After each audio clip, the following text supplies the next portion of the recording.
माझ्या विरोधात जो उमेदवार दिला त्याची चिंता नव्हतीच असं संजय शिरसाट यांनी म्हटलेलं आहे। जो पैसे घेऊन उमेदवारी देतो तो त्याचीच वाट लावतो। संजय शिरसाट यांनी अंबादास दानवे यांच्यावर नाव न घेता टीका केली तर 2025 मध्ये त्यांचा कार्यकाळ संपणार आहे म्हणून ते इकडे येणार आहेत असं म्हणत राजेंद्र जंजाळ यांनी अंबादास दानवेंवर नाव न घेता टीका केली आहे। या निवडणुकीला मातोश्रीच्या एका जबाबदार माणसाचा मला फोन आला। मला म्हणे शिरसाटजी काय चाललंय तुमचं? मी म्हणलं व्यवस्थित आहे। अरे उमेदवार कोण आहे तुमच्याकडे? म्हणलं माझ्याकडे कोण आहे माझ्याशिवाय?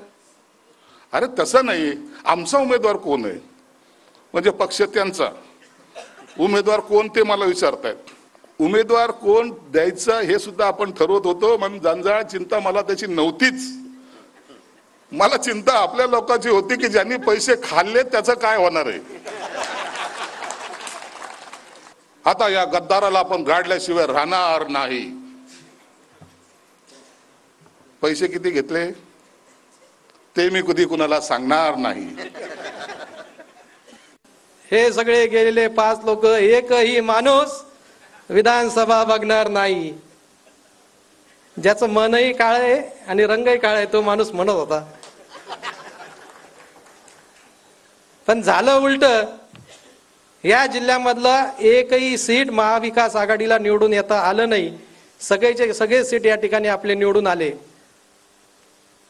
आणि आता त्यांनाच इकडे यायचंय। हात जोडून विनंती साहेब, त्यांना इकडे घेऊ नका।